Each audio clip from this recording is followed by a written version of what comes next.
Hey everybody, welcome back to Escape Reality Star Wars Talk. Yeah, no, I told you, perfect timing. I had walked out and then came right back in right as the timer. But yeah, I'm your host Caleb. This is Seth. Yep. All right. Thanks. Yeah, he talks Star Wars with me. Yep. There we go. See, I know what you say usually. That's the intro. We both have the things we say at the beginning and the end of every episode. Yeah. It only took us like a year and a half to figure that out, but don't worry about that. So, before we get into what we've been up to this week, I want to tell our audience the exciting news about a clip from last week that I've posted Come on, man. today. So Daniel Jose Older's been watching our TikToks.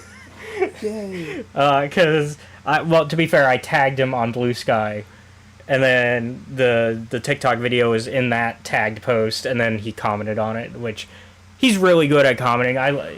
He definitely responds. He's really good at interacting with the community. But because I did post, like I said last week, I would post the hey, turn Edge of Balance into an anime clip that we did, which I am serious about. I do want that as an anime. I am hardcore pitching it to you, Lucasfilm.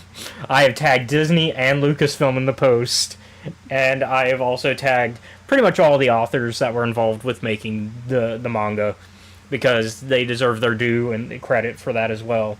And we appreciate all that the writers, because also Justina Ireland, because she did the first volume. Yep. Like, everybody involved with that manga, like, I hope they would also be a part of the creation of a show if it becomes a show. And so I've been pushing for it. I've been pushing for it. But it is fun seeing the authors interact, and he said appreciate it, guys, and I said, hey, we appreciate what you guys in the animator and the illustrators have done, because I mean, there wouldn't be content without them. Yep. There would be no Edge of Balance for me to be hyping up if they didn't create it. And so I'm just really happy about that. And so I wanted to shout that out, because I love, like I said, I love the interactivity with the Star Wars authors in this. Because, honestly, all of them are really good at interacting with the fan base, I've noticed. But Daniel Jose Older especially is and he just liked the Blue Sky post just now, actually. So, but he also already commented on the TikTok one just as we were, like, I hit go live, we were in the countdown, and then I was like, oh, hey, look. Yep. But what have we been up to this week that's not Star Wars related? I've been enjoying the new season of Fortnite. Yeah, we've been both doing that. I am already level 30. I'm not that far behind you. I think I'm at 25, 26. The other thing that I have been doing, unless you want to go first. No, you go ahead. Is I've been playing a fighting game from a series that I really like. Tekken? Not Tekken. Oh, okay. Although I do really that is like my that one. That is my first guess when he says fighting game series that he loves, because that's the one that I know for sure he enjoys. Tekken is awesome because it's like one timeline, doesn't matter how crazy it got. But what other one? I'm finishing up Blaze Blue's Central Fiction. Oh yeah, you do like you have talked about Blaze Blue. Yep. I'm sure you and one of our guests have talked about it together. I can't remember. We probably have, given the course of how long we've been doing this podcast. Yeah. I will say this, Blaze Blue is a series that tends to make me cry at least once per game entry. Yeah. And I'm not, in my own opinion. Yeah, you're not. Yeah, you're not emotional. somebody. Yeah, you're not somebody who, if there's a piece of artwork that makes you cry, then I know that artwork is really good. Like, that's a high standard to meet. I think is it making Seth cry, and that says something about the work. That says a good thing about the work. Yeah. I think. Oh man, so much has happened. so much is going on in that game. I'm curious how. Have you watched? Speaking of crying in video games, have you watched any clips of Expedition 33 yet? I know that's kind of how you said you were going to. I remember Sky streaming it a while back. Did the prologue get you? I don't think I quite got to the prologue. Through the whole. Okay, it's not a long. Sorry. Sky got to it. You just haven't seen footage of it. Got it. Okay. But we've discussed what happens. I remember seeing like the protagonist put a pistol to his own head and basically get stopped. Oh, that's chapter 1. Yeah, okay. That's after the prologue. Yeah. Yeah. So I'm like, I assume it wasn't great. Yeah. No. Well, the prologue's not great, and then the beginning of chapter 1 is also not great. I'm not gonna. How far in are you? I'm still in chapter 1. I'm still in chapter 1. I've made it to the manor, and I've gotten Mael into the party now. Okay. So not that far. Like, I need to put more hours in. There's too many games going on right now. Like, there's anybody who tries to tell you that we are not in a good time for gaming is lying to you. We are in a very excellent time to be gamers, I think. Whether that is, I mean, because you can still appreciate your old games and replay them. Like, that's something that you do a lot of. You're either you are somebody that I can count on. If you are not replaying Fallout, you're replaying a Soulsborne game, and if you're not replaying a Soulsborne game, you're replaying a Fallout game. Yeah, and or Cyberpunk or Cyberpunk or. But usually those two are the cycle. It's either a Fallout game or a Souls game, and so those are one of the two that you're replaying, and then maybe you're playing something new as well, and that's usually like. But like, even if you're that kind of gamer, that's good. But like, if you're somebody who likes new games, there are so many new games that are like. I think we're in a good position as gamers where people are like, man, these games, there's no creativity. Yeah, there is. Expedition 33. I mean, independent game that, like, while we joke, oh, the Frenchest RPG to ever RPG. That doesn't make it bad. That doesn't make it bad. It's actually a really good game, and it puts a lot of emotions in. And in fact, it makes you kind of be like, man, maybe the French aren't that bad after all. But no. But no. But because that was a joke. But like, but then, like, you know, you also have, like, once again, if you're a fan of older games, you've got the Oblivion remake. So, you know, you've got that. I've been watching them all, I say, like, the audience knows who that is. I've been watching, like, Sky, Steve, and Chris go and play through that. Yeah, and so, like... I'm probably never going to do that. Mainly because you don't have a modern-day console. That, and also I'm like, You're also not an Elder Scrolls person. Yeah. I know enough to know generally what I'm talking about. You're just not. It's just not the type of game that like you prefer the more shooty Fallout style of RPG and not the sword and shield RPG. Which is why I definitely still say, hey, you should try out Pillars of Eternity because it's the old school Baldur's Gate style, but there's guns. I also think Avowed would be something you would enjoy, but it's currently only on modern Xbox and PC. Because I do think you would like that. Because once again, you could be a gunslinger. In fact, I need to. That's another game I got to put more hours in. Once again, if you're a gamer, this is a wonderful time to be, you know, a gamer. I mean, because while people poo-pooed on Avowed, I like Avowed, and I think it's really good. It's not an Elder Scrolls, you know, it's not going to kill the Elder Scrolls franchise. It's not an Elder Scrolls killer, like a lot of people were thinking maybe it would be, right? Like you know, because like this is the same, just like a lot of people think, oh, the outer world should have been a Fallout killer. It's not. No. It's its own thing, and that's fine. Is it from a studio that has done those things before? Yes, but is it going to be? You know, it's different. And on top of that, we're getting Outer Worlds 2 soon. So, like, as an Obsidian fan, I'm enjoying this time. I'm having the time of my life. But no, and so those are a lot of games I got to get back to. I've also been playing Dragon Age Inquisition, obviously, for the channel on the daily. We are almost done with the main story, and then there's like 2 DLCs, 2 or 3 DLCs that I got to do. And so I've been having fun with that. I need to get back to where I'm actually doing voice over, like commentary while playing it. I've been giving myself a chance to rest my voice whenever I do Dragon Age, because I put my voice in everything else. So I'm just like, Dragon Age, I can just rest my voice for a bit. Especially because Pillars of Eternity, I have to use my voice because there's no voiceover in that game, so I am the one reading for all the voices for y'all. Yeah. So, Blaze Blue Central Fiction, the current one that I'm on. Yeah. Me, Sky, Steve, Chris, we'll hang out in the Discord, right? Mm-hmm. A thing to note is that Blaze Blue Central Fiction does in fact not have an English dub, but I'm also not reading it to them. However, they will hear random Japanese sometimes, because even though I have the volume down, sometimes the characters will shout at each other very loudly. I'm going to tag you in one of our TikToks because somebody was asking about what boss fight from last week, that Sky. So I left a quote. You can answer that later, but the one that Sky had to mod fight with.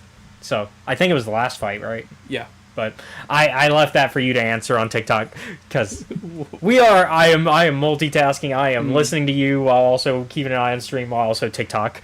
Because the other problem that Blaze Blue has is it has a fucking glossary that you need to use. Otherwise, you'll be very confused. Oh, so it's one of those games for like where you, in order to understand the lore, you need to read that? Yes. Okay. You need to read. Even though most of it will be explained in game terms, if I have to, like, explain, like, what the Azure Grimoire is, what an observer does... I will say, I both hate and am okay with it. Mm-hmm. Like, I understand, like, some games are designed that way, and, like, that doesn't make the game bad, but I definitely don't like it at the same time. It's also a problem with the Soulsborne titles that I have, where it's like, you need to just tell a story, man. If you're telling a story, tell me a story. Don't hide it in text. And what I mean by that is, like, the characters will use these terms, and you, the player, should also know them if you've played through most of the series. In this case, so there is a solution for that I don't mind in games, and it's one that Avowed does. Just highlight certain parts of the text. Usually they are in quotation marks, and then you can read. Yeah, okay, so I don't mind that solution then, because in Avowed, it's the same way where it's like, if you've never played a Pillars of Eternity game... By that, I mean, like, if you're like, oh, I want to know what the term... Then you click on the thing while you're... No, you have to pause the menu and open it up. Okay, I don't like that. To go over to the glossary. I don't like that. It's like 2 button clicks. Still, I don't like that. I don't like... Don't be lazy. Or... design your game better, where it can it's a 2D fighting game. You're here to fight. You don't necessarally need to understand why. True, it's not an RPG. It's not an RPG. But if you're going to do it, then you might. If you're already gonna do the glossary thing, go all the way with the glossary thing, and actually make it to where all I have to do is hit a certain button when that word is highlighted in the text, and then boom, side by side with the text, have the glossary. That's what Avowed does. That's what a lot of RPGs do. And so, like, and I think that should be that's the best way, I think. Personally, obviously, this is all opinion. This is all, there is no objective right answer to this, right? Because it's very much, how do you, as a gamer, feel about it? But me, as a gamer, I feel like, I don't think it's lazy for me to want that. I think that's simplifying things and making it to where, like, it's just, why should I go to an extra menu when you could just put it right there? Because we're talking about a solution that has been around for decades. That's one. Like, that is a solution that has existed for decades in gaming. So, the general rule with Blaze Blue. The key plot thing that you need to focus for whichever game you're playing is because it will be name of the series and then whatever the big event or important thing will be the subtitle. Mm-hmm. Like, for example, the first game, right, is called Calamity Trigger. I feel like something bad happened. Something bad did happen. No, I was being, yeah. The next one is Continuum Shift. That's the next subtitle. Yep. For the third game, it's Chrono Phantasma. I feel like time travel's involved. Time travel is heavily involved in this plot. Alongside, you put the word chrono in there, I think time travel's gonna... Or time ghost.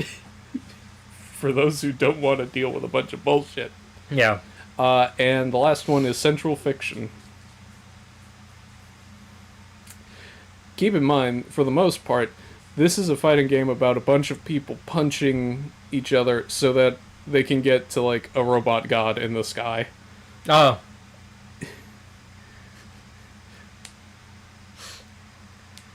And also time loops sometimes.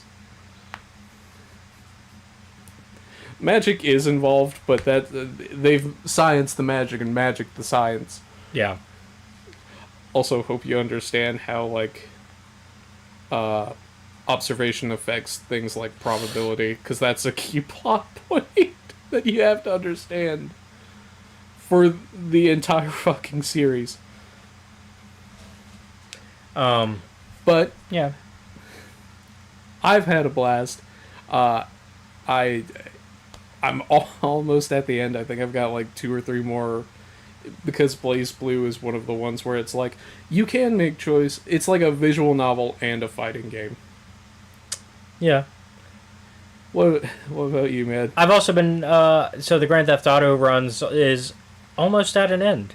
Because we've got like 3 more games. I see. I think in London the police ran you off a bridge. No, that was in Liberty City. Liberty City, I keep having that bridge, and it's not the police that ran me off the bridge. I just ran off the bridge. In the case of Liberty City stories, it's because, look, one, I didn't know that bridge was an up down. Like, I didn't know it was an up down. Yeah, I didn't know it was the bridge lifted sometimes. And I was talking to chat. I also had some drinks in me, so I didn't hear the ding ding ding ding ding of the hey, the bridge is up. Don't do it. I also did not. I was also going. So here's the thing. Since I was doing PSP emulation, because it was a PSP title, it was running smoother for me than say the stream sees it. Mm-hmm. So I was zooming compared to what the video makes it look like. So when you are just zooming in a GTA game, you don't get too much reaction time. Especially in like the 3D era, which we're now officially in the HD era now, because there are 3 timelines to Grand Theft Auto. Yep. You have your 2D era, your 3D era, and your HD era. And all 3 are different separate timelines, but you can theoretically put them all together into one timeline if you want to. It's just there will be some inconsistencies, which is how we've been playing them. We've been playing them in chronological order, even when there's the inconsistencies. So we are now officially in HD because we're in Grand Theft Auto 4 now, which is the start of the HD era. Because we finished Grand Theft Auto 3 last stream, and we played a little bit of Grand Theft Auto 4 during that stream because we still had like an hour left. So I was like, or we had like an hour or 2 left. So I was like, we'll get some Grand Theft Auto 4, and I made the mistake of letting the stream have full control over the shots. Oh yeah. How'd that go? It ended with the last shot of the stream making me have to walk away from have to go to the bathroom. Oh, I see. Yeah. I will not go into full details. Yeah, I won't go into full details only because some people that are watching may be more squeamish about the details of, say, having too much to drink, and then the results of that. I think 2 and 2 can be put together there. Yep. And so, yeah, because I usually for the shots on Twitch, I only give y'all. I make it to where every 15 minutes y'all can make me drink. I removed the timer. Oh no. So I had maybe double what I would normally have on a stream, maybe 3 times. No. And there was a point where I was just like, I feel it. I was like, I wasn't like blackout or anything like that. I remember everything. I don't think I've never been blackout. I didn't even have a hangover still, which I've never had actually. Meanwhile, you on the other hand, I have. yeah. However, I'm also someone who, like, on nights where I have been drinking that much, I'm like, yeah, I'm just gonna go sleep this off now before, like, things happen. Yeah. And so, but yeah, no, so the Grand Theft Auto 4 part of the stream was definitely interesting. Hey, though, I got a strike during the first date, because, you know, in 4 you have the dates, right? With some of the NPCs, you can go on dates. So I went bowling on the first date because the game is like, hey, go to the bowling alley. Oh, you... GTA 4. Yeah, right, sorry. You were thinking real life for a second? It's like, damn, I'm sorry, man. No. In GTA 4, I went bowling on the date in GTA 4. I thought you meant you struck out, and I was like, what the fuck? No. Bowling. No. But on the first bowl, I actually managed to strike while being incredibly intoxicated. Yeah. I got a couple strikes in on that. Still lost the game, though. Oh well. Yeah. But yeah, so we got a little bit of 4 in. But I'm probably going to slow down the GTA streams. Only because, so probably after 4, I'll take a break, and then we'll come back. Because GTA now, the Rockstar gave us a new trailer for GTA 6, which included a pushed back release date to next year. Because it was supposed to come out this year originally. I see. And a lot of people were thinking, winter next year, this year, so that way it comes out like for the holiday, right? People will get it for Christmas. Because that's also what happened with 5. 5 came out around Christmas, and that was kind of, but 6 they're not doing that, so it's July next year, I think is what it was. It was like June or July. And so... Man, I still want to apologize for something, but I'll let you finish up for this. But yeah, so so I'm probably going to slow down on them after 4. And then I think the next game I'm going to play... Because it's already been announced what the next game was supposed to be before I started the GTA series. And I think we'll go to that, which is South Park: The Stick of Truth. Oh boy. But we'll see. We'll see how I feel after I finish 4. Because maybe I'll be like, you know what, let's play Chinatown Wars, because that's the next one after 4. Because it's 4 Chinatown Wars and 5. So the 3 HD era games. And then we're done until 6 comes out. But what were you going to say? I'm sorry that we keep having to put off watching JoJo's on our movie night. Oh yeah, no, we paused all the movie nights for now, but that's because you have work, and then on top of that, Brit's doing their moving thing, so we're probably next month is when we'll get back to normal. Dude, stuff keeps happening at work that outside of work that is affecting my coworkers, and it's like, god damn it. Yeah. It's like, a lot of them are situations where it's like, I could be mad about this, but that would be unfair to you in the circumstances you're going through. So I won't. I'll retain my decency towards you as a human being, even though I'm very upset, because I should be fair to them. Yeah. Because life happens. Yeah. But yeah, that's really it for this week. As far as me, any other major things that you want to talk about, or do we want to get into our main topic, because we don't have any news this week? Let's just get into our main topic. Okay, so might be a shorter episode this week because we're jumping into it. So yeah, with that, let's get into today's main topics of the High Republic Adventures Phase 3 Volume 4 and Tales from the Occlusion Zone Out with a Bang. So we'll start with the Phase 3 High Republic Adventures. Yep. The Battle of Eriadu. Everything is taking off. Because we last left off with the wedding ending, and then they were like, all right, now that the wedding's over, time for getting into battle. And I was like, oh, this is going to be a fucking mess, isn't it? Honestly, I behold. love Zine and Lula fighting in their wedding attire. It is so badass. If I'm like, just like, it is so fucking badass that they're just like, we're in our wedding attire and we're just lightsabers ablaze, let's go. Yep. Oh my god, Farzala. Farzala is like, you know what really sucks? Caring about people. Caring about people. Especially during war. Especially during war. When I know it's it's almost a certainty that some of us are not making it back. The fact that they hint that, like, Court almost might not make it is such, like, oh my god. They're like, oh, so Court might not make it because we just blew up some stuff on him, and he's going to go get healed. Oh wait, no, he told us no, he's going to stay awake and try to keep the planet from not blowing up. And it's like, bro, you need to be resting, Court. Court, you better fucking live. Farzala can't handle it if you die. Farzala's over here like, fuck.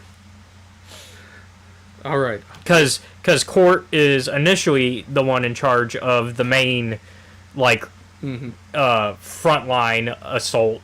Yep. Because Yaddle puts him in charge, because Yaddle's like, well, you've been on Eriadu the longest, you have the most connections, makes sense to put you in charge, because you understand the Eriaduans more.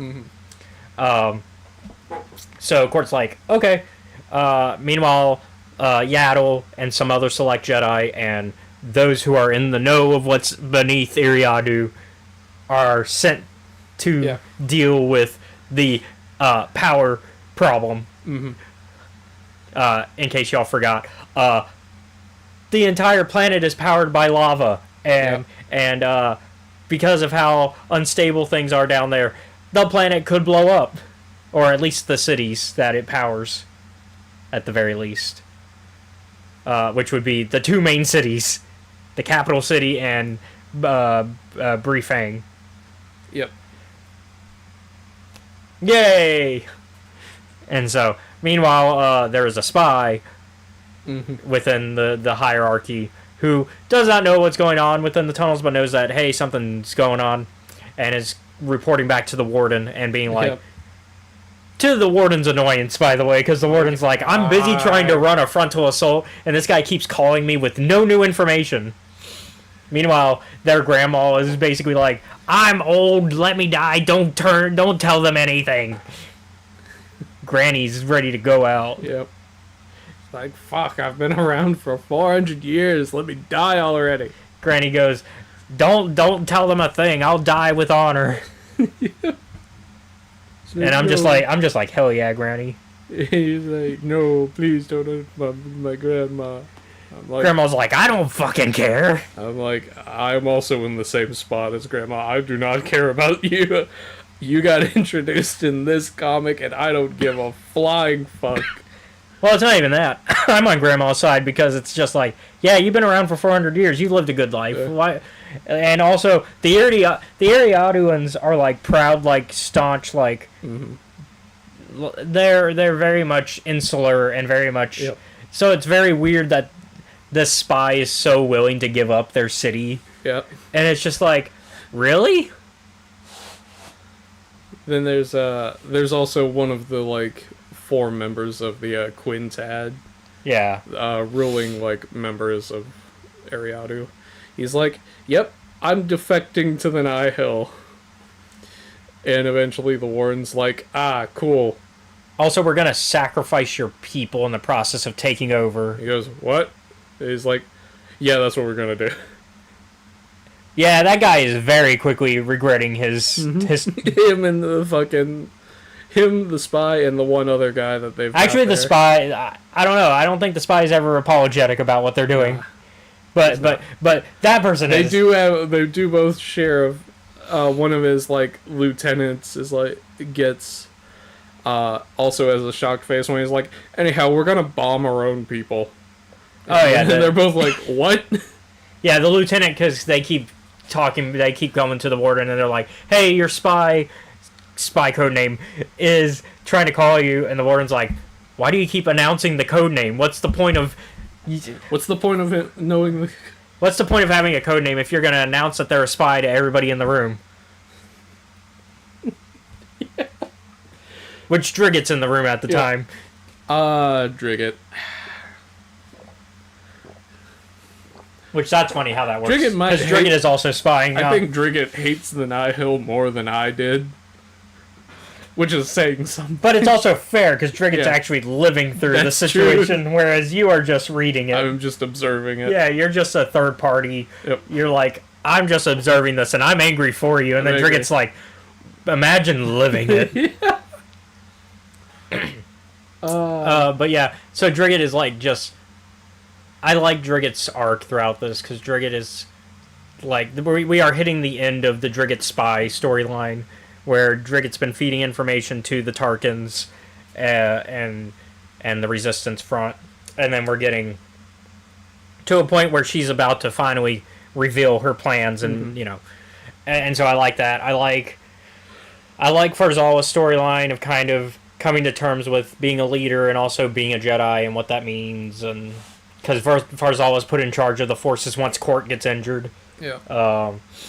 But Farzawa is also like, hey, after this, we're all surviving. You, me, Lula, Zine, we're all going to meet up on the ship again and hang out because we're going to get the old Jedi ship, the Jedi temple ship back, the Academy ship. There we go. We're going to get the Starhopper back. Yeah, the Starhopper, yeah. I call it the Academy ship because it's basically it's a moving academy. Yep. Which is actually an idea from Legends, because in Legends there were ships like that. There were ships that were just movable academies for Jedi, where you would just be stationed on the ship, and I like that the High Republic introduced that again, because I that is an interesting concept of just being on a, because I think for Jedi, and this is kind of a tangent, but I think for Jedi I think it's good to be on something like the Starhopper, because it actually puts you into actual real life situations, and it's more of a learning through experience. Yep. Which it's mostly for younglings, because by the time you get an actual apprenticeship, that is the type of stuff you're going to be doing anyways. Yeah. But as a youngling, it's also good to experience some of that, but within a safe environment. So like having a Yoda or a Torben Buck there to protect them is good, in my opinion. So I like having those concepts, and yeah, it's man, I hope they make it to the Starhopper. So far, it seems like they will, but because Volume 4 ends with all of our main characters alive still. Yeah. But Sav Maligan is also there. Yeah, Sav and the pirates, and because the Eriadu, the Battle of Eriadu one-shot, which is part of Volume 4, shows everybody there. Gavi's there.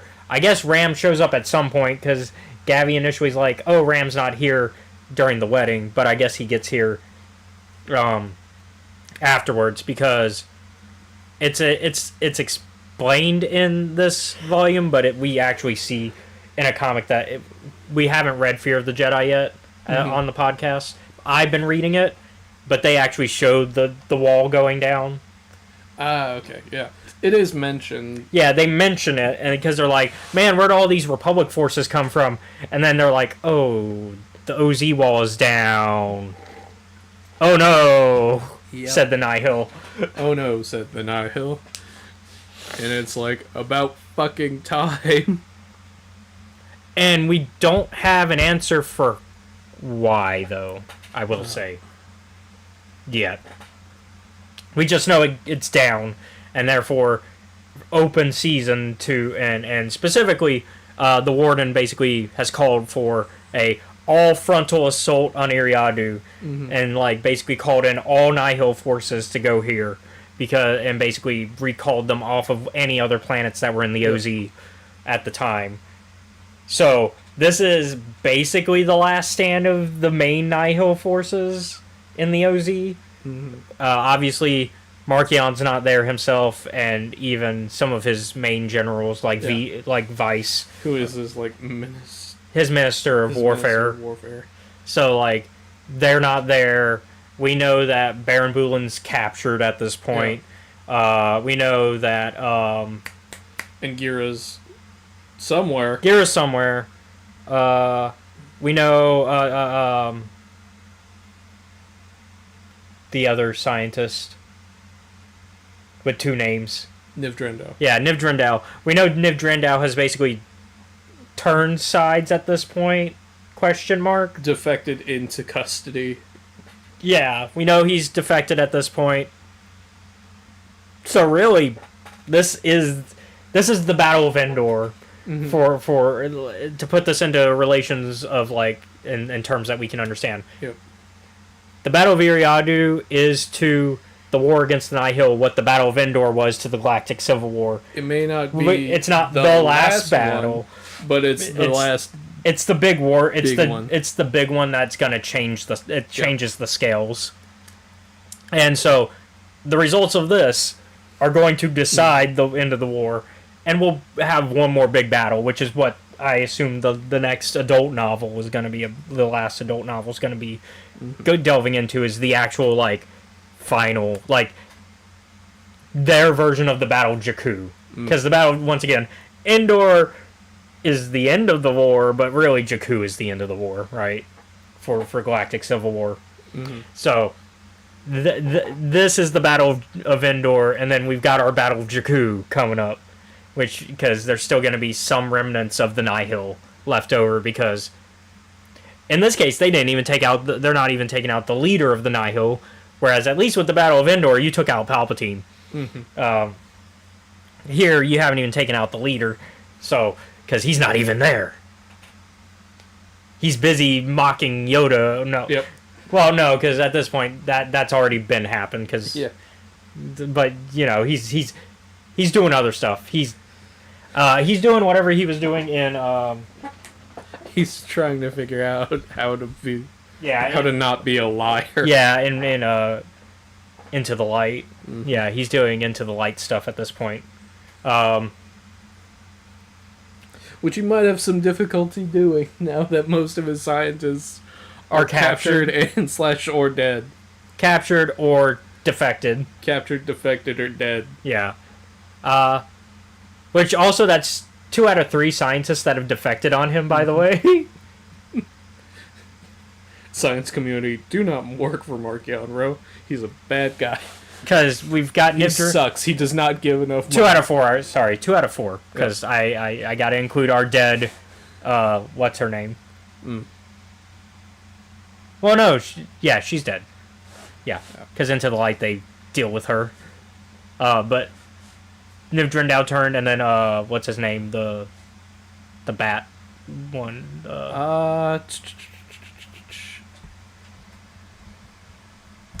It's not Dr. M. Campa. That's not that. No, M. Campa's dead. M. Campa's dead because Nan fucking killed her. God, not Niv.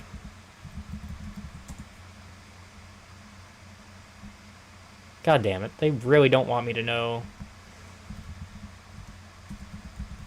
It's the bat-like race. I forget his name. Utterson. Yep. Dr. Utterson. I did not find it, actually. I remembered on my own.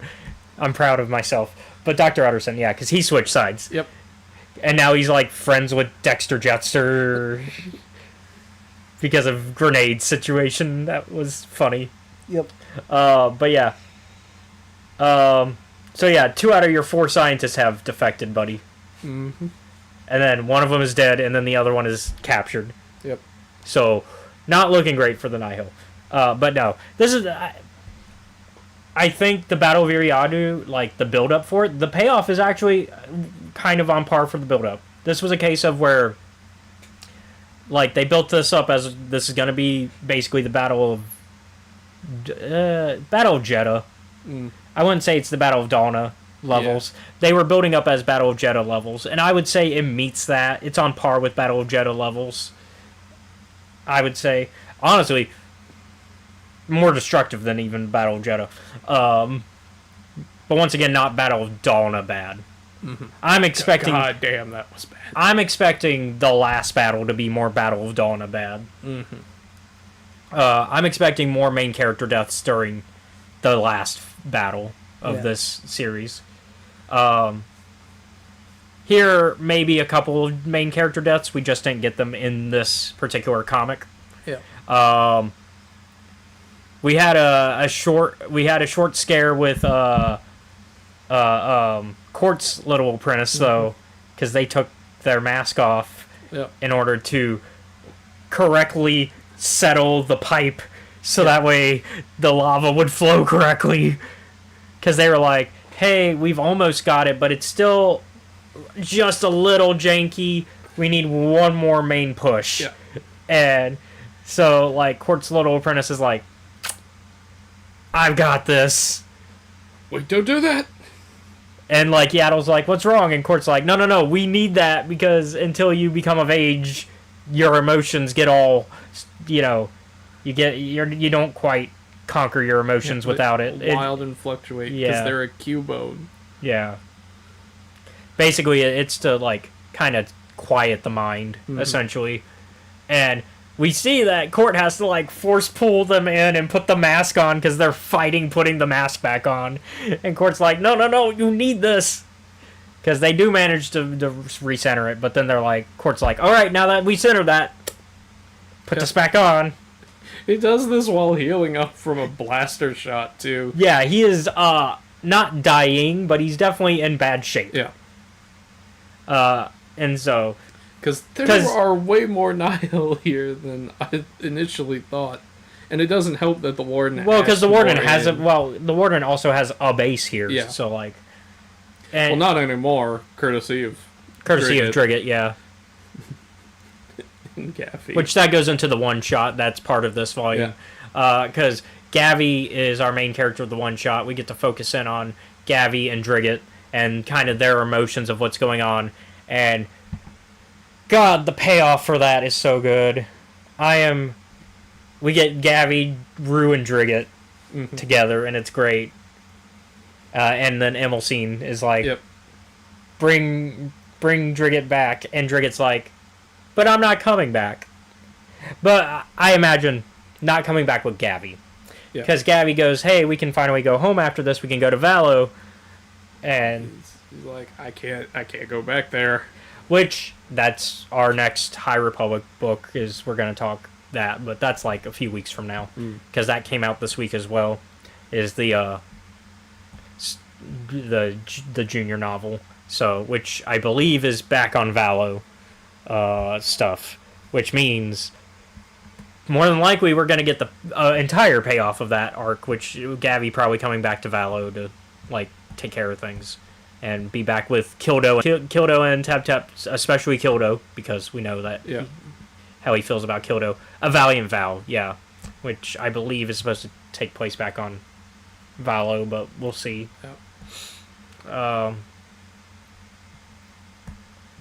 Because we're supposed to get some payoff there. I think we're going to get that crew back together, because Gavi's been separated from them for a little too long, I think. I think we're hitting that part of the arc where we got to start wrapping some stuff up. Overall, though, this is pretty good. I like the ending of the one-shot, because I was talking about this with you before we went live. It's that thing you realize as an adult where I can be friends with people, but I don't have to see them every day to still be good friends with them. Yeah. And that's kind of the lesson Gavi and Drigget walk away with. It's that our friendship is now healed. We're back to being friends, but that doesn't mean we have to rely on each other. So, like, we're not dependent on each other. We don't have to be constantly seeing each other to have a healthy friendship. but also they're not fully healed. It's a case of we still have some work to do in regards of fixing our friendship, but we're in a better state than we were before. Yeah. And I kind of like that. It's a very hard lesson to learn, but it's a good one. And since the High Republic Adventures is meant for a younger reading demographic, it's meant for about the same demographic that the junior novels are for. I appreciate that lesson. Mm. And I think that it's good that that lesson exists for the readers of the Adventures comics. Or at least the demographic that that's for. Honestly, there are adults that still need to learn that. So actually, Yeah. you know what? It's good that that lesson is just out there. But, and so, I think overall, Driggett's not going to return to Valo, but I think she's going to stay on Eriadu, build a relationship with Emilcine, because it seems that they also have their own relationship growing. Mm-hmm. It's something we talked about when we had the short story which we get the payoff of that as well with the drill ships. Yep. Because the drill ships have been built up so much, and then this volume is like, all right, Warden's finally using them, and then Driggett's like, oh yeah, you're using those? Oh man, I want it. It would suck if for some reason they just were defective. it'd suck if their cooling systems don't work the way they need to work. It would suck if there was a spy amongst us. Yeah. And the Warden's like... Calls the Warden over the phone. I hate you so much. Driggett basically gave the Warden a Kendrick-level fuck you. Mm-hmm. Am I wrong? No, you're right. That's the best way to put it. It is a Kendrick versus Drake situation. And... yeah, Drigget came out much like Kendrick on top. Mm-hmm. And the Warden's just like, shit, how do I come back from this? Yeah. He gets blown up as well in this comic. I don't think the man is dead, but... probably not. He's probably heavily wounded, but not dead. yeah. He might be slightly charred. We also get a lot of talk, Mm-hmm. because we talked about how they're still around. A certain general is still hanging in the background. Yep. Lucasfilm, what's going on with my boy the Blade? Wanna know? Because we know General Vice is General Vice, General Vice, they're hanging around. They're in the background somewhere. Last time we saw them, though, they were in a fight with the Blade on their ship. And neither of them walked away in good shape from it. In fact, we don't see we don't see either of them walk away at all. We don't know what happened on that fight. We just know that the ship blew up that they were in, and that was it. So what's going on with my boy the Blade? We were supposed to get a sequel comic series to the Blade. I looked recently, and I don't see that anywhere still, so I assume that's been canceled. So what's going on? Where's my boy Porter? Where's Porter Engle? Is he safe? Are we going to get that resolved? I need to make sure, because that was my original Kendrick versus Drake. Because I even made a video on TikTok about that, of how, like, that was the level of hatred that Porter had for Vice. Like, because I did I hate the way you... yeah, I made that video. So... I need the payoff of that level of... I need the payoff of that hatred. What's going on with them? I guess General Vice walked away from it. I guess. Because we keep hearing how she's hanging around doing things. Mm-hmm. Did my boy Porter make it out too? Where is he? I need to know. These are the questions you have to answer before the High Republic series ends. I know he's over 100 years old, but we need answers. We'll see. So is General Vice, actually, so we need answers. Sorry. I also know that he's referenced in a book that we're reading next week, because I saw that he gets mentioned on the Wikipedia. So obviously y'all didn't forget about him. I was just thinking about the God, I forget if it's like a Vine or a YouTube short or whatever. It's the one where the guy is standing outside and being like, his foot stance, whack, it's close. It's just hell. Yeah. Just like with like Porter Engle's face. Talking about General Vice. But no, these are the important answers of Star Wars. Yeah. Not anything. Not how does the Force work. No. Where is Porter Engle? That's the important answer. Well, they took Porter Engle and gave us Des Ryden in exchange. That, you know what, I do appreciate that we have Des back. Yeah. He's still going through it though. He's still going through it. Anything else regarding Volume 4 of High Republic Adventures that you want to? I liked it. Yeah, I liked it too. Definitely a good strong 8. Yep. Out of 10. 8 out of 10. I was thinking about earlier. I was like, what am I gonna give it? Am I gonna give it a 7? No, it's better than that. Yeah, it's better than a 7. This is what I kind of expected for the Battle of Eriadu. Like, they built it up, and I got what I expect. Honestly, on par with what I was hoping for. And honestly, we're not even done, because I think we're still going to see more Battle of Eriadu stuff. It's not over. It's not over. And this is going to have ripple effects for the rest of what's left of the High Republic stuff.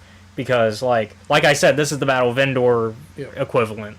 So, how this... Meanwhile, also on Eriadu, we go to the short story where we kind of left off, but except from a different perspective, because we jump from the Pike, the Adrians over to the like medical officer and the captain in their droid. Yeah, the ones that we were also following as part of the Elping, tells from the occlusion zone stuff. Yeah, and Marco, Elping, 6N, and I had the name for a second. Visma. Yeah. Which, Visma's grown on me. Originally, I wasn't a fan, but she's kind of grown on me as a character. Mm-hmm. Especially in this story, I think she really, she's so good in this. But yeah, so we get a little bit of, and also EB's here, too. Yep, EB Cassidy. And so, this is more of the Republic Defense Coalition stuff that's going on, the RDC side of the battle, and we get a little bit of Tarpal, Gal Tarpfin. Tarpfin, thank you. Yep. I was combining her name. Tarpfin. We get Tarpfin as well a little bit via answering the radio. Yep. But Elping, Visma, and C9, as they call, they call him C9 or 6N. 6N, yeah, 6N, even though they go by the last 2 digits, 6N. We're following them mostly, and it's them holding the line essentially, as we find out that the Nihil have been secretly upgrading the scav droids to be ground units now. Yeah. And holy shit, are they... They're effective. They're terrifying in this. Yep. Because the description of what they're doing... Because one of them hits 6N, right? Yeah. They specifically say in the short story, they managed to strike where the heart would be. If it was a person, and 6N's like, well, thankfully nothing vital's there. Holy shit, you mean to tell me that these scav droids are just walking up to people and going, vroom? Yeah. That is terrifying. I'm someone who is I'm like... Okay, but that's not normal. They do that. But that's not normal for Star Wars. That's not a Star Wars... To shank someone? In the heart, specifically, and they're basically drilling into their hearts. Mm-hmm. I think the That's problem not- is that I'm like, so much shit is going on right now. My brain does not have the processing power to Like think about it's that. it's not a normal like thing that I think about in Star Wars. They're also using electro whips yeah, and electro on yeah. scav droid, not on scav, But the on- scav droids are using electro Yes. whips. So they've And got also blasters. so they've got electro whips, blasters, and then they're also just shanking people in the heart. Yeah. I don't want to fight one of these. However, These are scary. yeah. Because, like, it's brought up in the short story. They're like, because of each of these scav droids being designed uniquely and upgrading, even if the, like, and don't get me wrong, while the RDC is doing a pretty good job, the problem that they're having is They're being because upgraded faster they're, than one, being upgraded really quickly, and two, because they're each of them is designed differently. there's no one approach There's to no it. one approach to it, Yeah. so they have to keep finding a new ways. It is a new way to like beat whatever current one they're fighting, and then move on to the next one and hope they can figure that out. Yeah, it's not great. No, it is not. We're about to go into commercial break, but before we do, man, I kind of want to throw these into an RPG story and just scare y'all. Who do you think gets shaken up by them first? Oh, I have no idea. It would depend on the players, Yeah. and it would be different characters. Obviously, it'd be brand new characters because this is High Republic era. Mhm. But yeah, we're in breaks now, so we'll be All right. right back.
Okay, we're back. But yeah, no, those droids are terrifying.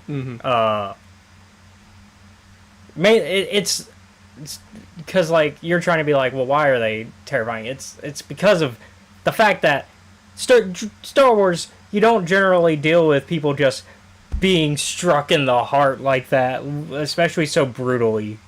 Like that's a brutal way to go, because it's not a lightsaber through the heart.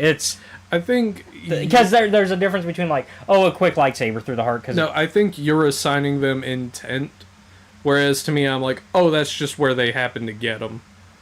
No, I think there's intent. No, they were intended to kill people. That's not what I mean. I think you're of the opinion that they're targeting that specifically, whereas I'm like, just, oh, they got them in that spot. Good thing they're a droid. 6N is a droid, for clarification. Yeah. I think it is an intentional spot. You think that they're specifically targeting areas like that? If they can get in the range, yes. Obviously, with the whip and the blaster, they're not going for it. But if they get close enough, because we know the Nihil are that level of brutal to design droids to do that. Yeah, I guess I'm just like, oh, I'm not surprised that a scavenger droid would do that. Because we're also talking about the same group of pirates who use gas to kill people in space. We're talking some brutal methods I think here. I'm just so used to the brutality of the Nihil that I'm like, yeah, whatever, moving on. But yeah, and so,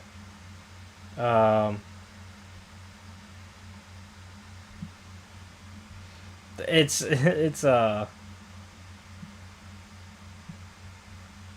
definitely a thing.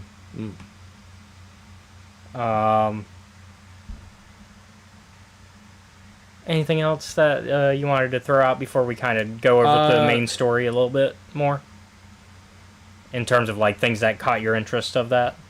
I know. So like I know we get away from Elpin a little bit because they get injured. They get concussed pretty bad. Yeah. Thankfully, 6N knows a little bit of medical. Not a lot. Not great at it. No. 6N is just like, oh, hey, he's concussed and he's losing blood, and if he keeps losing blood, he's gonna fully be unconscious, and then that's it. It's like, oh, he'll be unconscious in half an hour. Because at the start of the story, 6N is like, I have been programmed to actually be useful here, and they're like, do you know how to fight? No.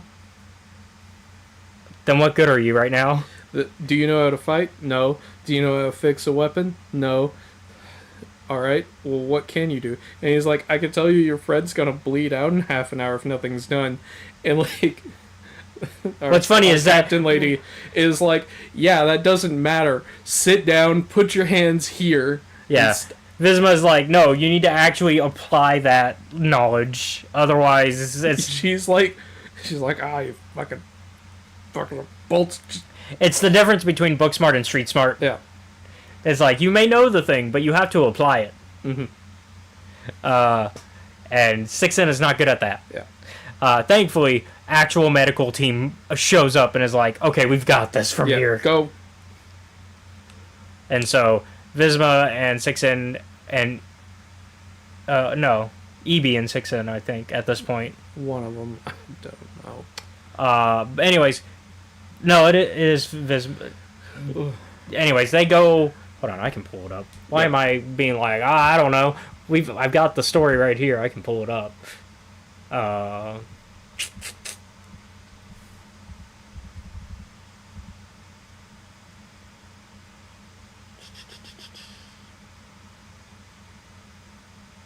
EB. Because Visma goes with Elpin. Yep. EB and 6N go to basically figure out where the scav droids are coming from, so that way they can deal with that. So that way, stop the supply line of droids. Because basically what is going on is they're taking out the droids only for them to come back onto the field. Yep. Which means they are being repaired faster than the RDC can take them out. And so, EB and 6N are going in to deal with that. And EB calls on the radio for help from Tarpfin, and it's like, hey, track my location. There's some Nihil here. Yep. And Tarkfin's like, all right, I'm on the way. That's all we get from Tarkfin. Not even really a cameo. Sorry, Tarkfin. Yep. And meanwhile, Eevee's like, well, at least the Adrons are getting away because I see their ship flying, which means they must be fine, which is good because their house is gone. Because if you remember the last time we saw them, we learned that they had been living on Eriadu until the Battle of Eriadu started. Like, they had managed to find a house, like... Because that's the thing, is, like, as the Battle of Eriadu is getting closer and closer, everybody is starting to move into Eriadu. Yeah. Like, all of our main characters are starting to live there if they're in the occlusion zone. Because it's kind of just a good, safe space where it's kind of been viewed as a neutral space for both Nihil and Republic people. Mainly because the Tarkins and the rest of the ruling families haven't really taken a side publicly yet. Yeah. And then the Nihil just say, fuck it. Yep. And so now we got the Battle of Eriadu. Because the Warden's like, I'm done waiting for the Tarkins to take a side. Because really, they were just waiting on the Tarkins to pick, because while there are other ruling families, the Tarkins are the ones with the most kind of leverage. Yep. And so they're kind of the ones that you look to see where the rest of the families are going to align, for the most part. And so because of that, their ship is flying. But we know that it's not actually going as well as Eevee and 6N think it is, because of the last story, which is that they are separated right now. And I think Joss is on the ship, Pika is not. Other way? Other way. Pika's on the ship, Joss is not. That's right. Pika's looking for Joss still. Yes. Yeah. Because Joss called on the radio and was like, hey, I'm in trouble, and then that was it. Yep. And so that was the last we heard. And then, unfortunately, once Eevee and 6N get into the droid repair shop via a little bit of a, hey, look over there. Yeah. And also some, like, terrifying threats from 6N. 6N's like, yes, you're a weakway, which means I know about this parasite that gets under your skin, and your commander is going to put that in you if you don't let me in. And the weakway's like, yeah, you can go in, and his buddy's like, you're infected with that? It's not that. No, but they react as if they are. Because they're like, they look at him as if he's already infected, is what the text says. Oh. Yeah, it says that, yeah. And then, because you learned about a new infection that only your buddy could get, and then you're like, oh god, that's terrifying. What if I get infected with that? Because you don't know that. I mean, you do know it only affects them, but you also are like, maybe it could affect me. Is basically the look that's going on. And then Eevee uses that as like, okay, time to shoot you. Pew pew. Yep. And Eevee goes in. Where they the repair guy, the mechanic working on the droids, is immediately like, I give up, we're cool, don't shoot me. And they're like, that was weird. All right. But also, yeah, it shows. I mean, it's not surprising, because once again we talk about how every scientist within the Nihil basically, except for this guy. This guy. Yeah, we'll get to that. But no, The text makes a good point, though, where it's just like, Eevee's like, damn, this really just shows the ineffectiveness of the Nihil, which she is right on the whole. While not in this particular situation, on the whole she is right about this observation, which is that the Nihil are very ineffective with certain things because they're a chaos group. They're not a organized, actual organized militia of any sort. Like, they have a structure, but not a very good one. Because at the end of the day, they are anarchist pirates. Yeah. That is something that they themselves forget. They used to have a decent structure, but then everyone either died, defected, or quit. Or betrayed each other. Yeah, like phase 1 was like the end of them being very well structured. Like, yeah, Markion won, but did the Nihil? Questionable. Sorry, let me deal with that. There we go. And so the observation is like, oh yeah, like, sure, they're kind of winning through their brutal methods, but there's no real structure. They have like 2 guards for this station and a scientist that immediately gave up, which is very once again, very common within the Nihil for them to just be like, oh, nope. Like, one scientist, like, not a group of people working on these droids, one guy. Which, yeah, he's getting them out pretty quickly, but imagine if there was a group. Mm-hmm. I mean, and so, this guy, however, is lying about his giving up. Yeah. He's like, oh, actually, I have a button in my hand, and he hits it, and it activates all the scav droids. And just as also, EB is noticing that the Adrians are in fact in trouble because she looks out the window and sees that the ship is being like attacked, and it's just like, oh. And also, she doesn't know when Tarpfin and the others are showing up. Yep. Now, it's been a while since we've heard a Nihil cry.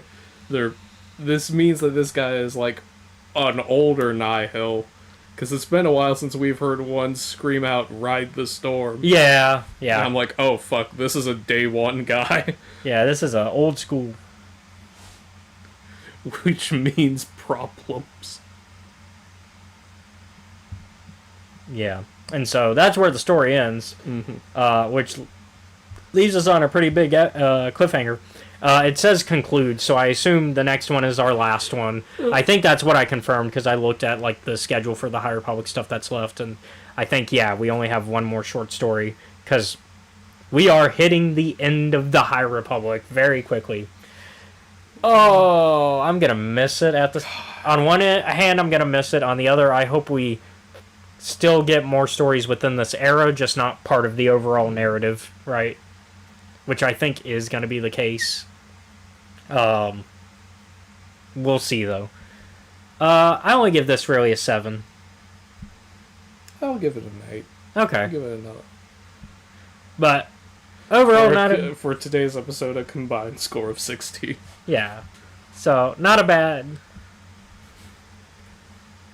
Excuse me. Not a bad week of Star Wars stuff. Yeah. And in fact, speaking of stuff that's this week, a new book came out, and that's what we're going to review next week.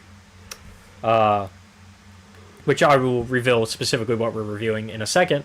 But thank you all for watching today's episode of Escape Reality Star Wars Talk. I've been your host, Caleb. Be sure to like, comment, follow, subscribe to us. You can find us at Escape Reality Films on YouTube, Twitch, Kick, TikTok, and Blue Sky. You can also show your support for us by joining our Patreon, which is at Escape Reality Films. Shout out to Jennifer Brantley. There it is. Ooh. There it is. Sorry. My brain was like, I know he says woo at some point. Or something. Yeah, shout out to Jennifer Brantley. Woo! Mm-hmm. There you can watch our YouTube content before it's publicly available. Also be sure to check out our Discord, which is also linked wherever you are watching, so you become part of our community. Speaking of being part of our community, we got some friends. Every Sunday from 5 to 7 Central Standard Time. Every other Sunday, from 5 to 7 Central Standard Time, you can catch some friends of ours over at the Steam Dragon on YouTube. Oh boy, I don't know what the fuck's going on, but you should still check them out. I think they'll at least entertain you for a little bit. Yeah. Once again, thank you all for watching. Join us next week for the Acolyte Wayseeker. Woo! Woo! I'm really excited about this one. I've spoken. Y'all be safe out there.